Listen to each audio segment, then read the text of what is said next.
All right, so what I wanted you to work on this week is more baseline stuff on the harp, like kind of either just baseline or both hands working together. So not filling in the rhythm, but just kind of getting those hits of essentially what would be like chord changes on the guitar. Um, just so that you can, instead of feeling frantic filling a whole bunch of stuff in, just kind of get those core places of where chords are moving.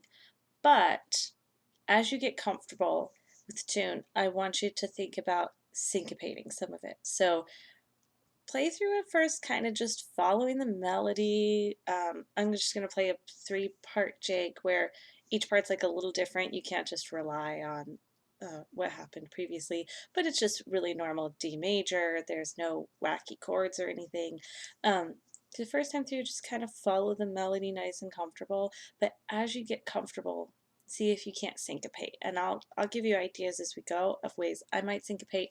I'm just going to play the concertina and kind of talk to you about the chords instead of trying to do it on the harp, because I think when I demonstrate this stuff on the harp, it kind of starts to just look like I'm playing the harp with both hands. Like I'm not doing accompaniment.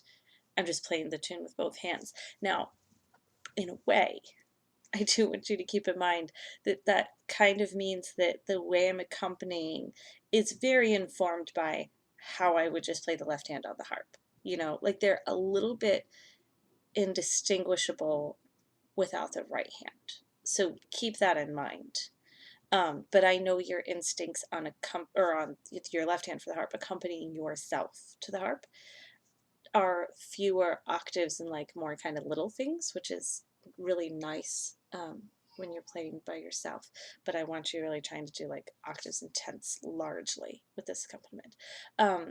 So like I said, just some hits on the notes. I'm going to play the tune a couple of times so you can hear it and just kind of play along some basic stuff, and then I'll start showing you some ways to maybe mess with syncopation. Okay, so I'm just going to play it real normal. This will be your dummy track for just playing along with. This is a jig, but the way I want you to play it doesn't really matter if it's a jig or a reel. You're gonna just be doing hits.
All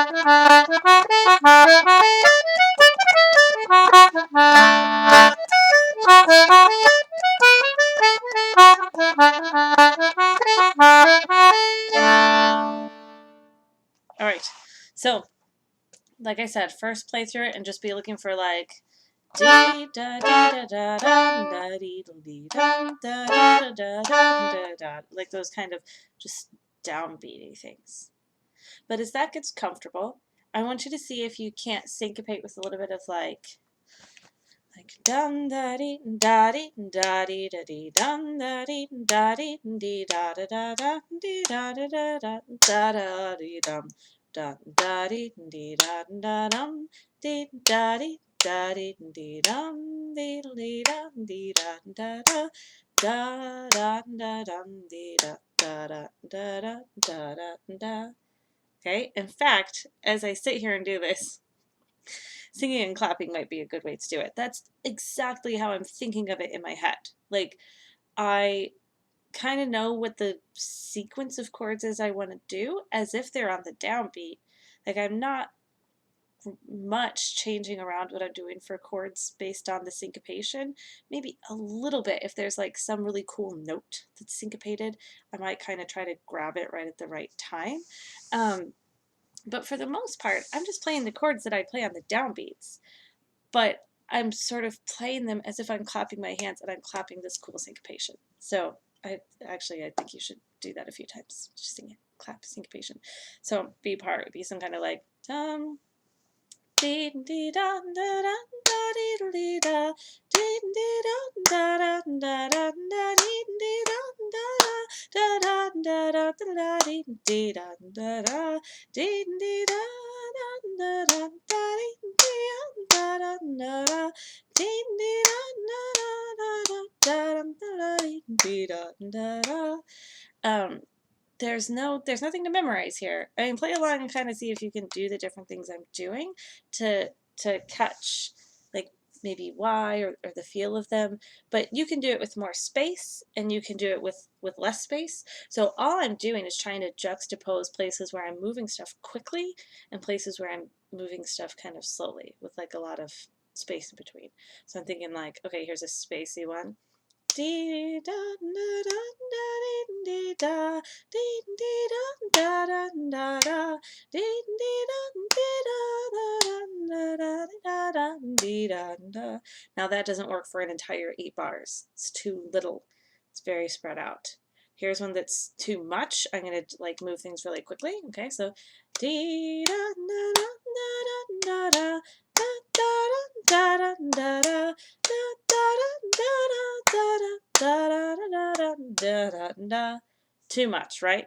But if you kind of switch your brain between the two, so I'm going to think, I can't tell you what I'm doing and sing at the same time, but think space and then think kind of close together. So dum dee dee dum da da dee dee da da da da dee dee da da da da da da da da dee dee da da da dee dee da da da da dee dee da da da da da da da da.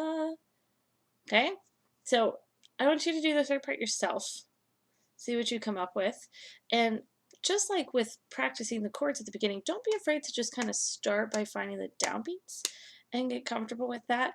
And then just mess around with kind of moving them and see how that shapes your melody too. Because you want your syncopation in your left hand when you're playing tunes to help your melody have an interesting shape. So they should be influencing each other.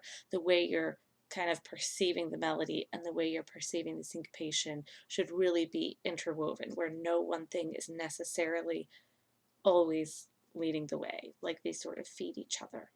Let me know if you have any questions about that. I'm always tempted to pile on more, but I think that's plenty to play with. So listen, play with the recording, sing and clap, then listen and try to kind of let your clapping influence how you're playing with the recording, and then sing and clap, and then go. So always back and forth between singing and clapping, and